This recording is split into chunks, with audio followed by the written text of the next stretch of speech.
that the carry and the 1-1 has been banned, we would expect that the Matrix will be one of the priorities for both these teams. Yes, well mentioned there, ladies and gentlemen. We're going to go into the drafting phase right now. Personally, I always believe 75% of the fights are won in the drafting phase. It's about picking up the right tools for the right job. And right now, both of these two teams, they need to try to ban away what is required and that the tools they do not want to see on stage. You can already see the respect, right? Yeah. I mean, when we watched the upper brackets, we saw that in game one, a lot of the teams, they opt to go just for the regular bans, the prio bans, read out your opponents. But now in the lower brackets, it's a best of three, not a best of five. Yeah. You can't risk losing that first game, especially considering that, you know, for both of these teams, momentum is very, 100%. very important. So Lolita ban, the glue ban that we mentioned earlier, but now it does leave S11 Gaming with the first pick. And honestly, they can go for a lot of different heroes here. Kaja, Yves. Yves is also there.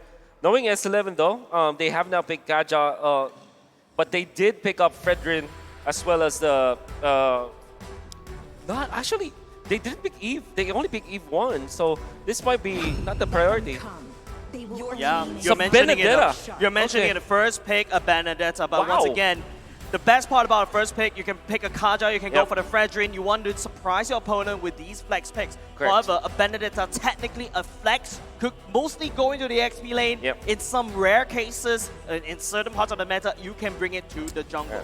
This will be the first time that S11 will actually deploy the Benedetta. That's why I'm surprised about it. They did ban out the Lolita, which is also twice picked by RSG out of their 3 games. Now, I would expect that the answer for RSG might be somewhere along the lines of Eve and Claude, or like Eve and Beatrix, together with maybe Fredrin also as a choice. Diablo finished second in the MPL SG Seasons 1 and 2, and finally won the Champion Season 4 with the Finals MVP award. Okay, big news right here, ladies and gents. MPL Singapore, Lozy is very, very comfortable with this show.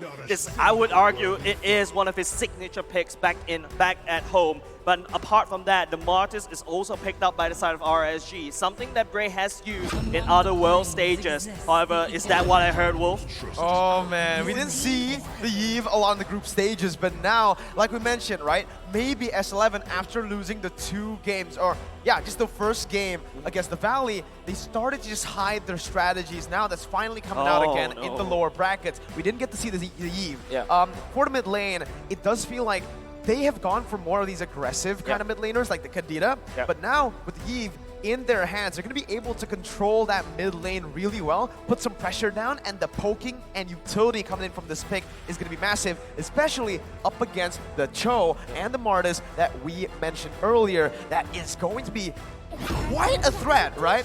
To end up the drafts, they pick up a Lilia, which is a pick that we haven't seen a lot here at M4. Yeah, and Burko and Wolf, just to let you know, this is basically comfort zone for RSG. Firefly on the Lilia, Lozy on that Cho, Bray on that Martyrs. These 3 heroes. Technically, RSG is just showing, hey, this is what we're going to do. We're going to burst you down very quickly, create this zone of area of denial.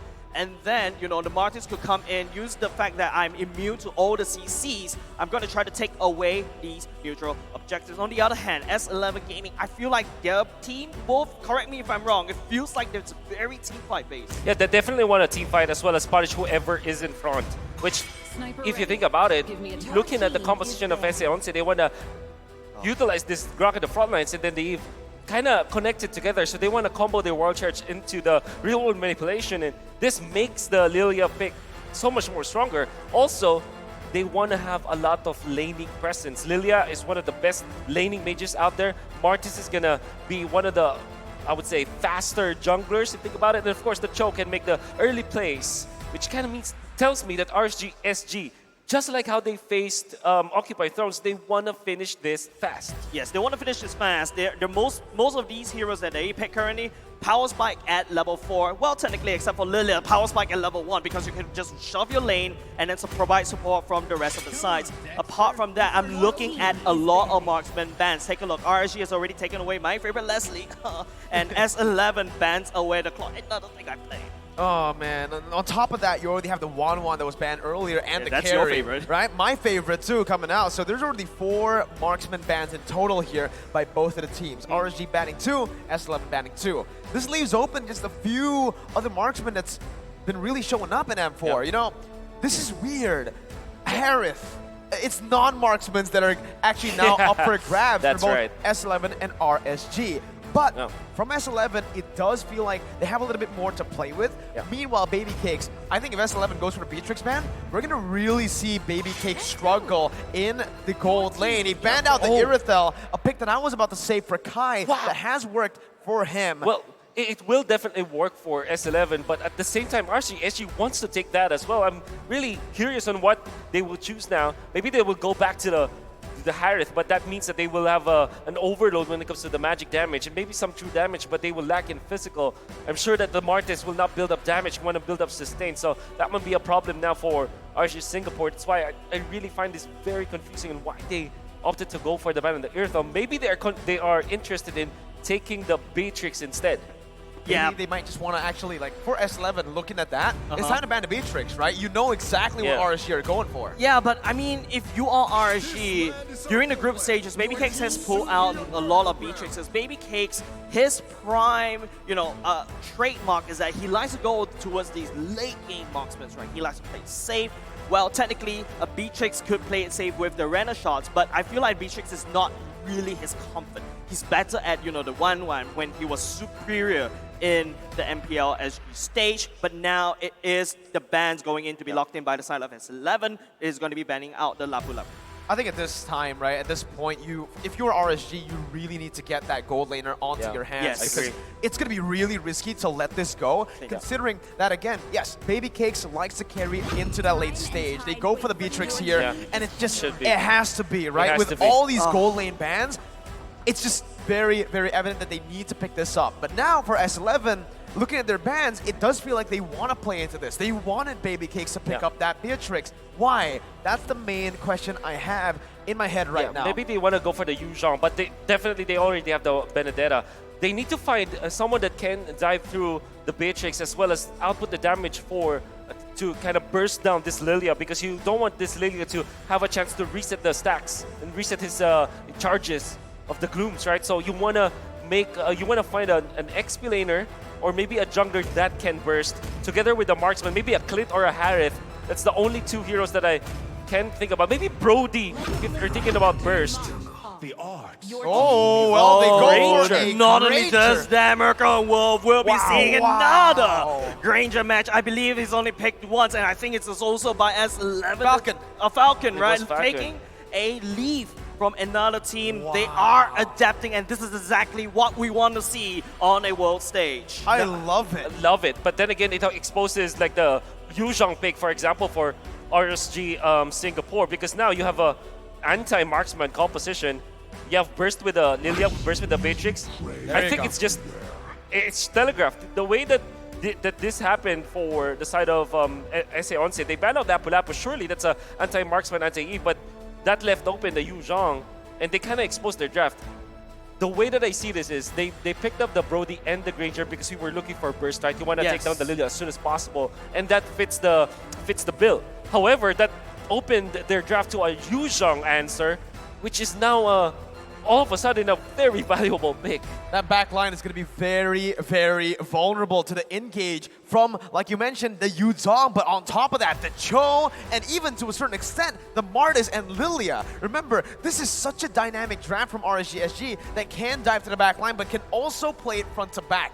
That's what S11 needs to get under their win condition, right? They need to understand that before they get into game and before they head on for these skirmishes, especially early game, where the Granger is very susceptible to those ganks. All right, with that said, ladies and gentlemen, the first match of the day, it is RSG going up against S11. This is a best of 3. Loser will need to go home. It's gonna be about the burst potential coming out from S11, the way that they should be comboing up their 2 marksmen.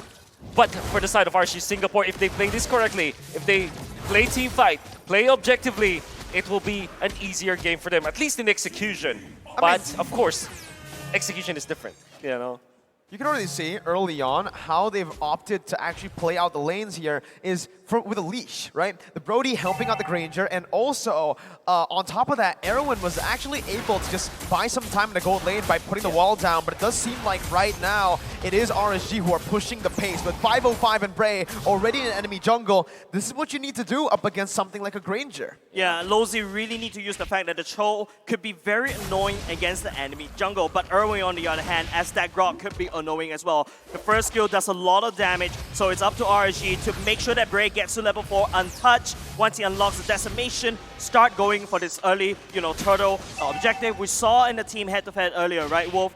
The fact that RSG really prioritized these neutral objectives very quickly. However, S11 though, they are bloodthirsty.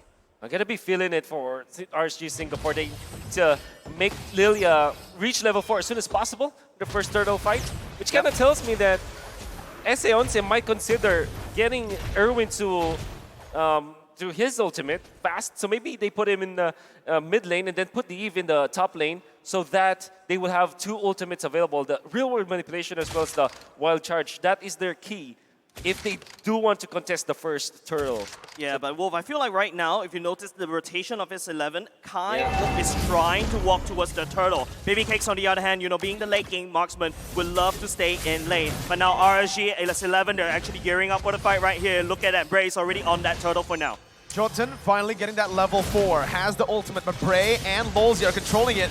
Lolzy jumping in, that's going to be the final blow to the back line. Is Papa's going to be able to find that, but the Petrify connects by Diablo onto Jotun, who's still committing onto the turtle. That was reset perfectly by RSG. S11 still going at it. They want to look for it. The steal will not come down for Papadog as Lolzy is able to use the Way of the Dragon to zone Papadog away. Wolf, do you see that? I thought it was like, what? They're putting so much damage on top of the turtle, but the turtle somehow just doesn't refuses die. It's like an Estes healing that turtle. Do you see that? Yeah, I did see that. And whoever made that play, I don't know if it's intended, like crazy amount of like planning for that one, or maybe it's just happenstance, but either way, it worked in favor of RSG Singapore, who had the better experience. Now, I'm not talking about like actual experience, I'm talking about in-game experience, where Lolzy already had his ultimate up, he had the flicker, he didn't manage to land it on a good hero, but then again, they still managed to get their position and settle a territory around the turtle area. Unfortunately for S11, they had to use Jotun in the mid lane, the jungler, so that he'll get to his ultimate. And that meant that Erwin will not have his. They didn't have wild charge in that team fight. Yeah, there's a lot of things that could have went wrong for S11 went wrong. RSG already just somehow did that weird turtle reset, and they've also got their items in. Just now I saw Baby Cakes already slowly waiting towards, oh, Diablo. 2v1, able to find a trade, but Jotun gets the kill back on top. He doesn't go for the turret gold up in the XP lane, however, which is very, very interesting here. Still respecting the other RSG members. They're not visible on the map, but let's take a look at the emblems now. Yeah. Surprised to see a Weapon Master for the Brody, because typically you want to go for a killing spree. Yeah. But I guess they want to just take over the early game as soon as possible, which kind of, it kind of speeds up your damage output if you're the Brody. And they do want to go for the burst. That's what we talked about. That's probably why they chose the Weapon Master over anything else. Yeah, correct. I feel like the Grandeur already has that big burst. That's why you give the killing spree over to the Grandeur, the Weapon Mastery over to that Brody. The Brody, technically speaking, is like a, this is not a short-term plan that S11 wants that Brody. Kai needs to go for that mile. He's constantly landing down those auto attacks as the second turtle has spawned. With the second turtle, it comes down again to that control. And in the mid lane so far, it has been RSG. But right now in the 4th minute, S11 has actually been able to clear the mid lane first. But you can see the adaptation from RSG. Amazing turtle reset towards their side. As now, the mini waves are going to be crashing again into the mid lane. Erwin still in the front, getting the wall down as Papadog jumps in, but is going to be cancelled out as that's going to be Ken who picks up the turtle. Bray going to be caught. That's a lot of damage. The Torn Apart Memory finishes him off as Lolzy tries to run away, but Kai is going to be able to take the damage down, to pick the double kill up, and to equalize and take the lead back for Argentina. S11 literally stabilized a very dire early game. Now RSG on the back foot right here. Look at how S11 is actually punishing Baby Cakes. Real one manipulation, oh no, it doesn't connect on top of Baby Cakes. Unfortunately for RSG Singapore, they weren't able to utilize their biggest team fight ultimate, which is the Dragon Form coming out from Diablo. That's why S11 found a big opening, and they can burst the turtle so easily because of their double marksman setup. Well, because of the Brody's damage and the Weapon Master, you saw him critting over 1,000 damage onto the turtle. And of course, Jotun being a Granger can really burst that turtle down so easily. And that's why S11 was able to just establish territory this time. A great recovery from the Argentinian squad. Ice Queen 1 already built for the side of Chen. You notice Jotun has already started to take more resources away from RSG. Bray has already completed Hunter Strike, so that could be a pulse spike. He needs to try to play around that. Unfortunately, S11, Jotun is a Granger. The early game, aggression that S11, they're looking for the kills, they're looking for these small little objectives, and they're looking really good. What is that stat line? Well, remember, S11 only won 1 game in the groups, and Kai has only suffered 2 deaths this M4. That's insane. That is insane. To think that they are losing the games and they're actually playing like long games as well, like 14, the north of 14 and 15 minutes. And aggressive comps. Aggressive comps. This is impressive amazing. positioning. Very impressive coming out from Kai, and never doubt his choices now. Brody is proving to be a good pick for S11. Yeah, but I think, going down this real world manipulation super early on, that big ultimate, big teamfight ultimate is going to go on cooldown, especially when the third turtle, the last turtle, that will spawn very quickly. RSG, on the other hand, they're desperately trying to shove that way, but Chen, using that real world manipulation, cleared it off, leaving Firefly with only a bit of HP left. Well, we'll see. Once again here with the mid lane control, S11 have the priority on the turtle. Lolzy trying to find an opening here as he pops into the seal, but it's going to be cancelled out. Lolzy going to be able to find the flicker, but it's going to be stunned up now. That's the retribution by Bray. Jotun to be caught. Has a Detonata, but it's going to fall towards Diablo, who's able to dive into the back line. Bray with a Decimation 2 finds another, and it's a 2-for-1. It's only the Roamer falling for RSG, and they've taken a turtle. Good news over the side for RSG. Don't forget, they entered the team fight 4 versus 5. It is Firefly that need forced to go back and reset. However, because S11, they don't have the real world manipulation, opting to use it to clear the waves right off the bat. They don't have that big mega control. And don't forget, Lolzy coming in at a nice angle right there, Wolf. Yeah, going in, knock up 3, that is good enough. I definitely want to attribute that to the experience that RSG has outside of the game, because that was wonderful positioning from Lolzy. Uh-oh, 505 going to be caught here. Doesn't have the black shoes to get out. A good snipe by Baby Cakes, but Kai, again, going to be able to find that kill. Baby Cakes with one more hit. Kai's going to be punished, overstayed just a bit. And Baby Cakes, when you give it an inch, he takes a mile. That's Kai's 3rd death in this tournament. That's exactly what we want to see from Baby Cakes, right? Beatrix finally popping off. I'm really happy for him. Don't forget, he's also playing with somewhat of a disadvantage. He's not on stage right now, unfortunately, but he will be playing from the hotel because of COVID. Yeah, what we saw from back-to-back instances where RSG won is the difference between the experience of the two teams. The first fight is Lolzy as well as Diablo made the S11 panic, and you see Jotun just desperately try to secure that turtle. Unfortunately, they didn't have the advantage. And afterwards, you saw Kai. He was so desperate into clearing that wave that he sacrificed his life. In exchange for one cart, one cannon, he lost his life and claimed his 3rd death. Yeah, we've seen how damaging one auto attack is. Now we've seen how damaging one siege minion is right now. Now the map state a little bit reset, just taking a look at the kill lead, 5v5. In terms of goal lead, not too far apart, but the first lot has spawned.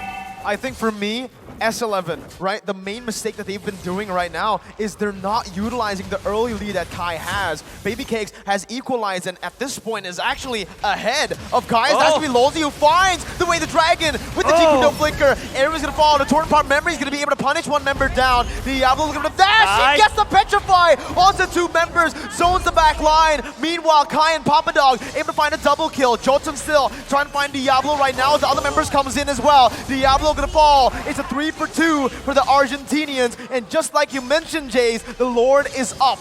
S11, this is the time for them to try to take that one Lord away. That is a neutral objective that they don't usually prioritize, and now they're learning, they're adapting. RSG, on the other hand, they fall a little bit too far. It is Diablo that overextended a little bit too far, and I have to admit, S11 using Kai and also Papa Dog to zone out the rest of RSG, that's insane, as S11 took this Lord uncontested. That is the skirmish that I call exchange of prisoners, wherein you kind of trade your explainers. the opposing explainers goes for your backlines and your explainer goes to the opposing backlines. Unfortunately for RSG Singapore, after the fact that the Dragon Form is over, you don't have that teamfight integrity anymore. Whereas if you're looking for the Benedetta, there's infinite amount of damage you can get. And S11 just won that skirmish because they have the better firepower or more sustainable firepower compared to RSG Singapore. Just now when the item was showing Kai is BOD, Legion, anything that has like, that gives you attack damage, he's already have it. This Weapon Master, S11, Kai needs to be respected. Just take a look at how fast he's just dismantling RSG one by one in terms of these turrets. It's looking very bleak for RSG. It just, as I said, right, I felt like Kai wasn't utilizing the early lead, and just right there, he pops it, has the mid-game power spike, he goes in with the team, and that's what they need to do. Bray is going to be actually taken low here with the real-world manipulation, and the Death Sonata that's going to be able to find it, and we're quickly forward to find a wild charge, as Lolzy falls as well. Diablo has the Petrify, gets Jotun up, but Kai in the back line is going to be able to free hit. Baby Cake's going to lose a lot of HP, but Kai's going to be able to flicker out. Winner nature by Baby Cakes. Papa Dog diving in, again, dealing a lot of damage, but it's not going to be enough to take the rest of the RSG members down. It's a 2 for 2, but the Lord is munching on the turret. Meanwhile, Papa Dog gets the tier 2 down in the mid lane, and RSG are still going to be able to defend for the base turrets.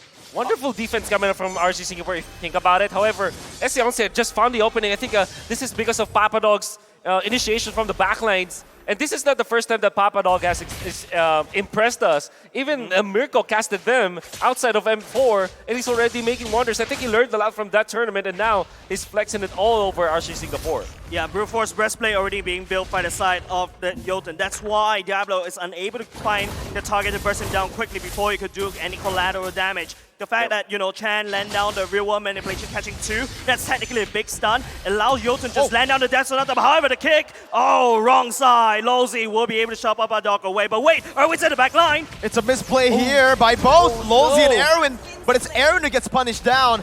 Jotun looking for a play, that's the real world manipulation. Locking Baby Cakes down as the Death Sonata comes down as well. Baby Cakes flickering out and getting back to safety. Man, it was just out of vision. Lolzy wanted to get the flicker down to get behind, and on top of that, Erwin, he wanted to capitalize, but he just couldn't. It's very difficult to beat Erwin in this game, actually, because this is like a second pick rock. And you can see RSG Singapore, they have so many answers to that. Even just the presence of the Lilia as well as the Beatrix make it so difficult for Erwin to initiate with the Wild Charge without the flickers. That's really what happened in there too. That's right, 10 seconds. It's going to be the Lord has spawning very, very soon right now. S11 is actually mostly doing the fight in RSG side of the map. But wait, here comes the Death Sonata. Lolzy's got to be careful here. That's a lot of damage being placed onto him. That's the Roamer though. That's a big ultimate burnt down. 1 for 0. Jotun almost just bursting 505 down. Baby Cakes looking for a snipe, but S11 right now, 3.3k gold lead. They're on the Lord with a one-man advantage. Erwin locking away Bray, not even allowing him to step into the Lord pit. He could just go in and try to take the steal, but the RSG decides to give it up over to S11, and this is looking very bad. A wonderful Lord dance that was choreographed by S11. You might not have noticed it, but it was actually Papa Dog going for the longer lane. So the top lane is called the long lane when the Lord is on the bottom lane. And that is how they managed to disperse RSG Singapore. RSG had to think about their lane up top and also the Lord. Well, S11, that's the reason why they committed the real-world manipulation outside of the Lord, because they know that if they fend off RSG Singapore, if they poke RSG Singapore, RSG will not have any shot at taking the Lord. That's right, if you noticed earlier right now, if you take a look, it's damage dealt mostly by Chan with the real-world manipulation, right? And not only just that, S11 is also sending this Lord all the way down top. It is very vulnerable. RSG technically do have, you know, the Beatrix, the Bandit's Rage with the bombs as well, should be able to help to clear out the wave. However, RSG, they need to make a play. It's all up to Lolzy to be able to pick up the right targets at the right time, like how he did in the early parts of the game. That's the siege coming down as S11 finds the base turret.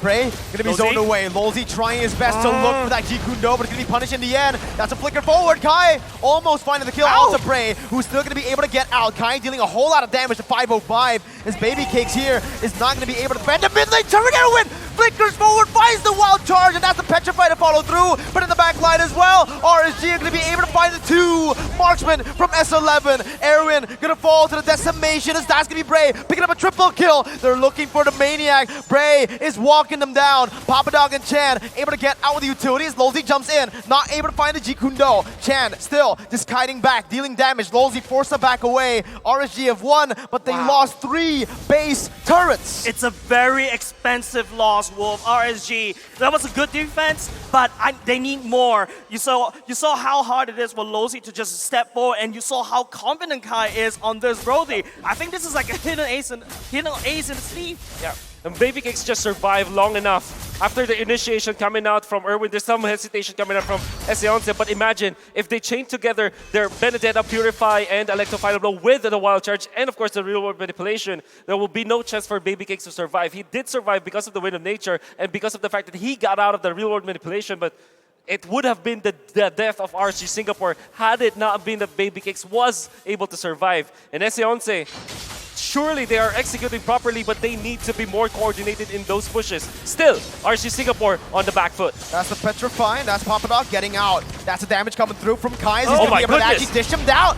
Both Baby Cakes and Lolzy falls down. Diablo trying to find the saving grace here, but Kai's going to be able to stun him up. no. The Petrify will not be able to save him. Diablo gets the immortality in time, but now in a 3v1, it is Chan who picks up a triple. 505 going to be sandwiched here by both Jolton and Erwin. That's 505 still cutting away. Jolton going to be caught low. 505 versus the world, and it's a maniac for Chan. S11, the Argentinians are looking for the end. Chan, the real world manipulation is so crazy, and it just does Bray left, and they're gonna have to try to fight this. Torn apart memory by Kai to zone him away. S11 strike first in the lower brackets in a best of 3 up against the Singaporean champions. GG well play over to S11, the Argentinian fans must be cheering. Even though everyone was voting against them, they showed us, oh, we are wrong. What a great maneuver coming out from S11. It all started with Papadog just baiting them out, so they formed a circle.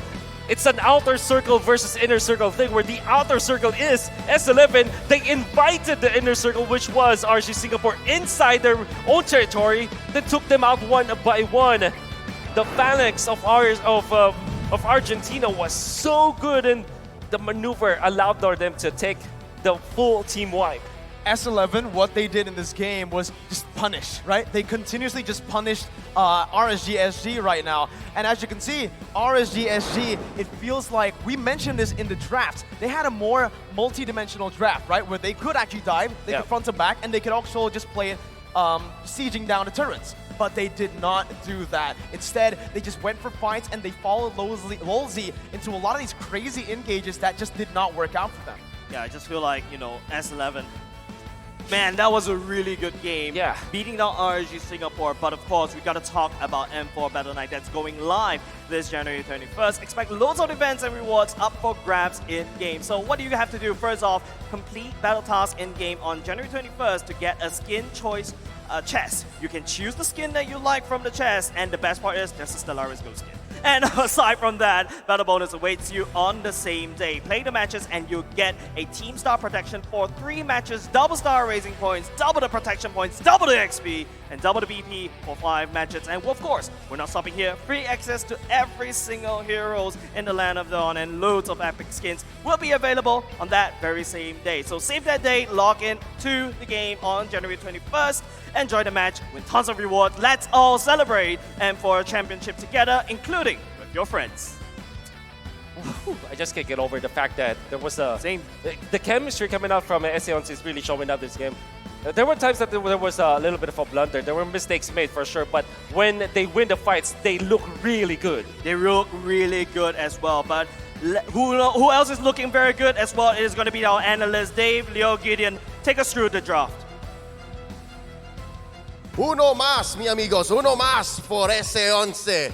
Welcome to the analyst stand. At your service, my name is Leo, joined here by my amigos. This is Dave, and that's Gideon. Let's first talk about the draft. RSG SG looked solid to start, but S11 seems to have found a way to make the double marksman lineup work. honestly, the Super League has really impressed me so far, and especially the talents that's coming out of the Latam region. They continue to progressively get good. But this particular draft was interesting because when we look at it, my goodness, it is just alt and then the Eve. It's just every single movement you think you can get ahead, you just can't. You can't leave that real world manipulation without dying. Yeah, absolutely. We talk about how synergized this ultimate, how deadly it can be if they used in synchronization, and that's exactly what S11 did. It seems like in game one, they are the team that's more open, more brave to do what they plan to do. Whereas if you look at RSG Singapore, they started off very strong, but they're kind of nervous through the mid-game and lost the grasp of how to engage and how to follow up as a team. But if you're going to look at the in-game stats, it's a little closer to call, right? There have been definite moments where RSG was in control. I'm talking early game, a little bit of that mid-game. But when it came to late game, again, you see the difference maker that these two marksmen have when it comes to taking objectives, especially if they're for free. S11 Gaming is in it. They are. They're in it to win it for sure. They know that this is tournament live, so they're playing even harder than before. Just notice the positioning of specifically Kai and Jotun. Because if we're talking about Papa Dog, he's doing his own thing, but Kai and Jotun have to work in tandem with each other, especially against RSG like that. Yutong could have been the game breaker for them. Yeah, absolutely. But sometimes when Diablo trying to go for the backline, he have to go really far to reach the Granger and Brody. Whereas for Benedetta by Papa Dog, it seems like it's within the reach. Every time he ults, it just reach out the backline, and Baby Cake's always in trouble. And that is something that for RSG going to game two, they have to figure out a way how to play more backwards, how to focus on one target at a time instead of chasing all different targets at the same time. Yep, and there was a lot on the back of one of the older brothers for RSGSG. I'm talking about Lolzy. He could find some angles on that show. He took a lot of damage, peeled as a tank, as a roamer, but in the end, again, when it comes to firepower, most likely he just ended up dying after those engages. Again, I think that's what Dave was trying to get at when it comes to the RSG, front to back, back to front. Like, how do you reset from there? I think it comes down to the heroes that you have selection to. The Cho versus the Grok. I think, if we're talking about the muscle, physically, Lolzy looks big, but Erwin is even bigger here. The supermodel himself is able to kind of get that information, open up that space before taking him out. No, what I see mostly in the mid-game when I see from RSG is that they need to shake away the nervousness and really just go for it and wait for the team and get ready. Yep, given the fact that they're not complete here in the stadium, it is what it is. But again, competition is going to continue. The show must go on. If there is one player we are going to highlight, it's the MVP. We're going to be awarding that very soon. I have just my eyes on the man Shan. Like, it's no doubt, right? The box that the Eve puts up, it's gotta be the Eve that helps set it up, because again, you mentioned how Diablo can actually find their targets, and you mentioned the Brody and the Granger. But what about the Eve though? What about the Eve? Yep. Personally, I'm hoping that it's Papa Dog, but we're gonna be seeing very shortly who it's going to be. S11, come on, give me that prediction right. Is it going to be Papa Dog or Chan? Maybe Irvin. Maybe Erwin? Chan. Okay. All right, so you didn't get your prediction right, Gideon, but talk us through exactly what Shan brought to the table. Look, this entire composition is dedicated around this real-world manipulation and maximizing its impact. The fact is, as soon as he gets that Ice Queen Swan, it makes it so difficult to walk out of it naturally, but add the ultimates coming in. The Grok ultimate, the Granger ultimate, and not to mention, even though, hell, maybe it's just one person, Kai can just do all the work. Just lock down one person, and that's all you need. And one thing I do want to talk about here with this E pick is not first picked actually in the draft. It was actually in the second rotation of the first round of draft, which is quite interesting because for RSG, in their screaming phase, they actually had a not so great of a win rate with Eve, so they're kind of shy of picking this character out. But you cannot deny how strong this character is. The amount of utility the slow can offer to the entire game is absolutely insane. Here we're taking a look at a heat map of the MVP for game one. Yep, again, as a mid laner, the Eve is going to start there. But you see how important Chan is to the game plan of S11. RSG, this is, I think, the stride for them, right? I think there was a successful invade in the first rotation for the purple buff, but that didn't shake Chan, that didn't shake S11. Absolutely, because let's remember that the jungle isn't supposed to be that hyper carry that we want to, and if we're looking at the heat map, this is the first 5 minutes, right? Look at how hyper defensively Chan is playing. He never really touches the river, and even though first turtle is up, he doesn't need to be there. His ultimate, this artillery mage, still bombarding from afar. See, what's interesting is you can see how defensive it plays. That also is attributed because of how aggressive RSG was early game. You know, you saw the really smart invade strategy with Lozi distracting the jungler, the support, the mage. Meanwhile, on the other side, we have the Martis invading the blue buff in the early game.